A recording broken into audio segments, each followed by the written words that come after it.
আমরা চাকরিজীবী, ও জানে না।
করতে পেরেছি। এই সুতরাং একটা পয়েন্ট। দ্বিতীয় কথা হচ্ছে আমি মানছি দুর্নীতি করেছি, কে করেছে আশা করেছি এসএসসি, তাহলে তাদের কেন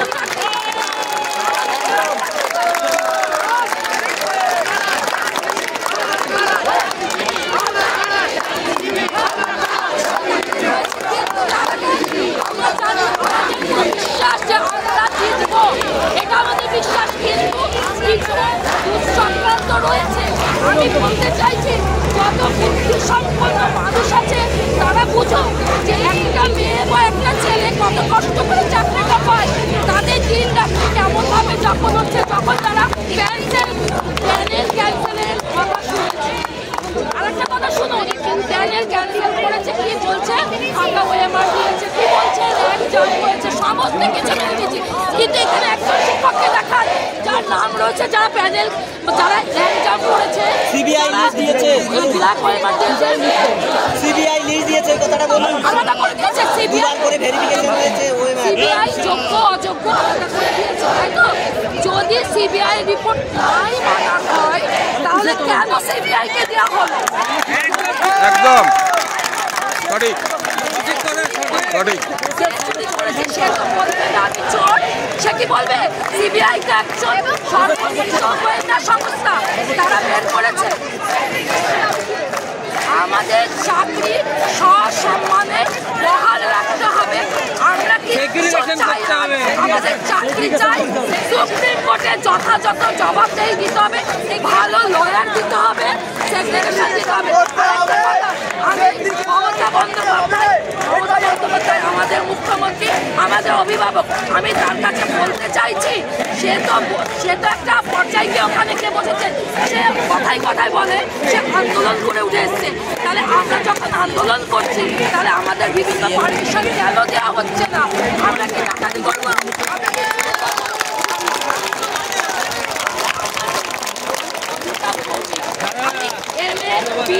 আমি সেট কোয়ালিফাই, আমি প্রাইমারি আপার প্রাইমারি সব কিছুই কোয়ালিফাই, সুতরাং আমি চলতে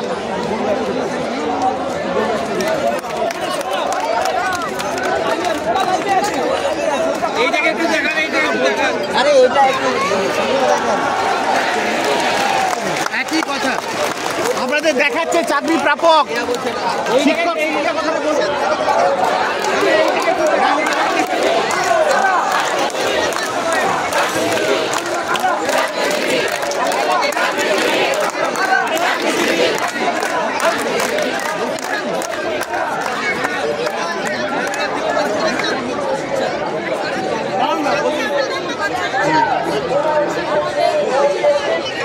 হ্যালো, দেখাচ্ছে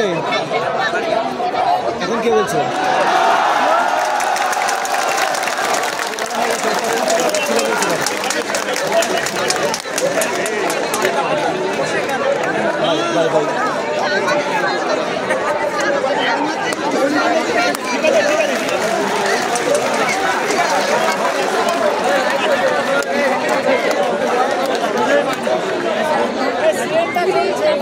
হ্যাঁ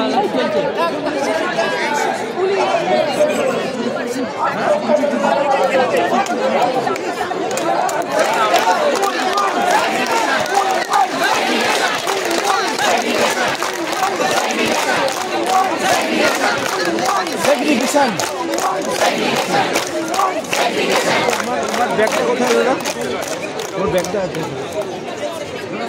বিষয়টাকে সংক্ষেপে যাতে সাধারণ মানুষ বুঝতে পারে। চাকরিজীবী বলতে অসুবিধা কি?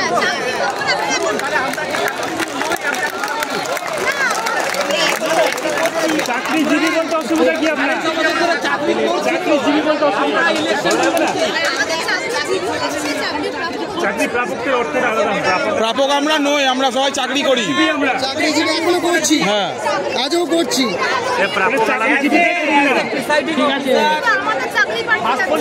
আমরা সবাই এখানে চাকরি পাওয়া যাবে না, চাকরি যাবে না, চাকরিজীবী